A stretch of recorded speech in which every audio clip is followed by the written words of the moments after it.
diskarte din dito paglalagay. Para tumatagal siya, hindi siya nakalog. Kasi itong bushing na ito, kapag mali yung diskarte mo dito sa paglagay, kakalog yan, hindi tatagal. Na lang po kayo magpa-schedule kung wala pa yung asawa ko yung mekaniko. Wow. Ako na pong bahalang maglista dito. Yan. May discount lahat. May discount kayo lahat dito sa amin. Yon. Basta, sabihin nyo lamang po yung JR Mix Vlog. Vlogger. Mr. Villanueva, paano pala yung mga pumunta dyan na hindi ka nasumpungan? Anong gusto mong sabihin sa kanila? Ay, oo nga po, nahiya nga po ako ganun eh. Hindi ko po na, nasabi sa inyo na eksakto po pala na meron akong inaasikaso na papeles dito sa bangko. Halos ngayon pong araw na ito, halos 10 days ko pa po yung gagawin. Kaya in case po na pupunta po kayo dito, palipasin muna po simula ngayon 10 days. Kasi na-chimpuhan lang po kasi na may inaasikaso ako dito po sa bangko sa papeles. Kaya humingi po akong pasensya dyan sa mga nagpunta dito na hindi ako natagpuan. Pasensya na po kayo. Pag natagpuan nyo naman po ako dito, solid naman po kayo. At ayun nga, nandito na nga tayo muli sa shop ni Mr. Villanueva. So buti na chimpuhan natin siya kasi asikasuhin pa siya sa araw na ito. Agad na chimpuhan natin. So ayan, magpapaayos tayo guys kasi medyo maluwag na yung busing sa may sprocket. Kailangan nating ipaayos sa kanya. So dito tayo mapaayos kasi napakalaki ng discount na ibinibigay niya sa lahat ng magpapagawa, lalo na yung mga namamasada sa Dait, Camarines Norte.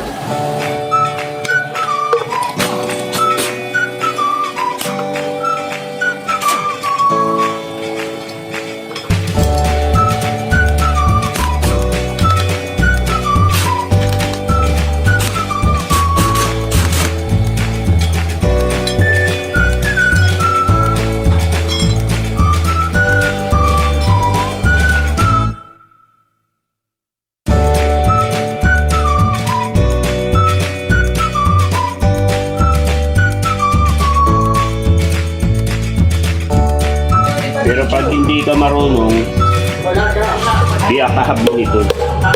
Sa mga professional na, madali lang. Hindi yung sabihin, secret pinapakita mo sa kanya. Yung mga Tutorial na nga yan. Yung mga ganitong technique.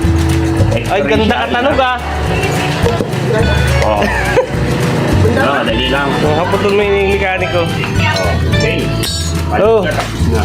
Yung tunog, okay na o ano? Tunapon, baga. O, tunapon. Tunapin yan. Oh, Muna muna tunap.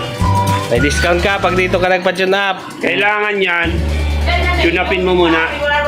Yan yung una. Para malaman mo. Kasi yung iba, haka-haka. Minsan may tama yung timing chain niya, may tama yung arms niya, pero hindi man doon. Kaya dapat i-tune up muna. Pag nawala sa tune up, ibig sabihin, sa ano niya lang, sa gauge niya lang. Yung unang yung gagawin ko na. Pinakang magandang klaseng lalagay mong ano? Okay, mix oh. 155, ang ano. So may diskarte din dito paglalagay. Para tumatagal siya, hindi siya nakalog. Kasi itong bushing na ito, kapag mali yung diskarte mo dito sa paglagay, kakalog yan, hindi tatagal. Kaya yung ibang mga gumagamit nito, masabi ayaw ko yan kasi kumakalog din yan. Kasi hindi nga marunong kung paano ikapit. May diskarte dito. Ngayon ituturo ko sa inyo. Ito yung paglalagay nito.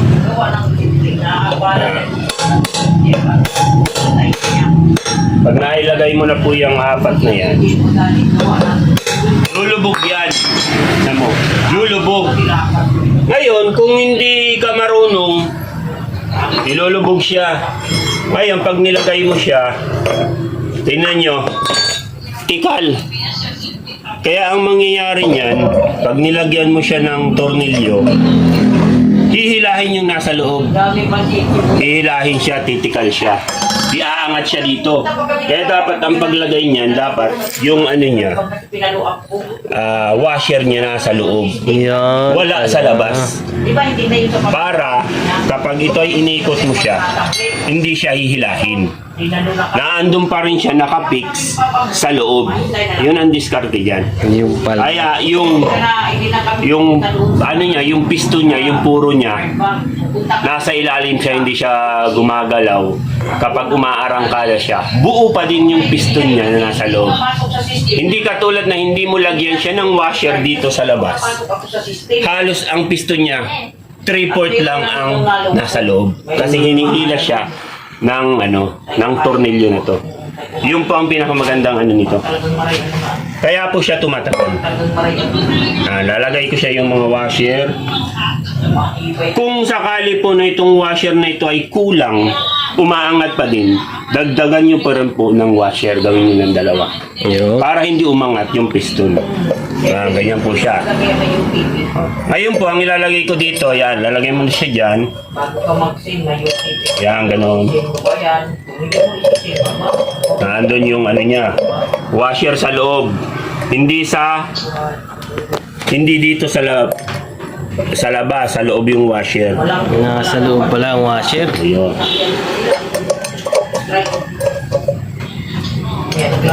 Kita nyo ba? Yan. Then, napakadali lang.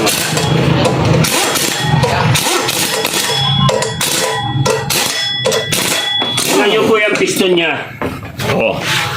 Halos may angat siya, kaunti na lang. Kaya kung gusto niyo pa pong hindi siya umangat, dagdagan niyo po ng washer, gawin niyo ng 2. Dalawang washer. Oh, 2 washer sa loob. Yung pang discard diyan, hindi na yung gagalaw. Oh. Tibay na. Matibay na yan.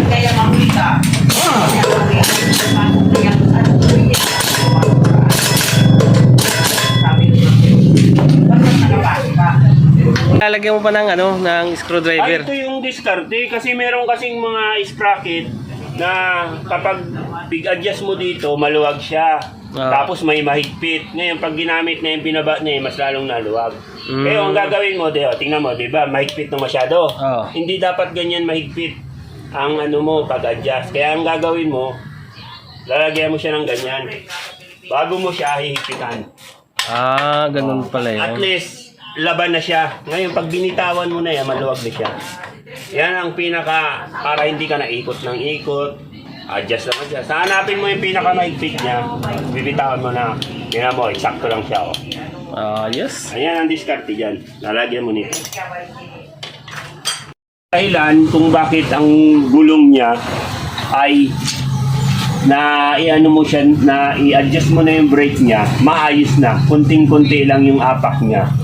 Okay na. Ngayon, pag binaba mo itong sidecar, malalim na naman. Anong dahilan? Ito po ang dahilan kasi. Kailangan ito, kapag ang motor mo ay luma na, may mga tama na yung mga busing niyan. Kapag ito kasing busing na ito, kasama yan doon sa brake niya, pedal. Ngayon po, kung ito ay naka-stand siya, nahihila po yun, hindi nyo makukuha ang tamang clearance ng preno. Kaya ngayon, ang gagawin nyo po, ganito ang pagka-stand nyo. Dito kayo mag-i-stand sidecar.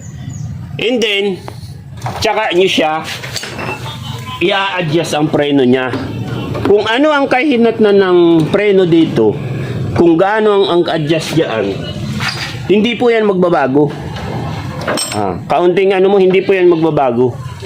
Yun po ang pinaka magandang pag-adjust ng preno sa mga lumang motor. Pero sa mga bago naman po, at wala naman tama yan, dun po tayo sa stand. Sa mga luma lang po ang mga sinasabi ko. Kasi yung mga ihi niya, mga may tama na po yan, mga gas-gas na. Kaya pag ginamit po siya ng stand ng motor niya, nahirila po yan. Hindi nyo na makuha ang tamang pag-adjust ng preno. Yun po ang diskarte dyan. Sana po ay yung pinapakita ko po sa inyo ay meron kayong natutunan at pwede nyong gawin sa inyong mga pansariling motor.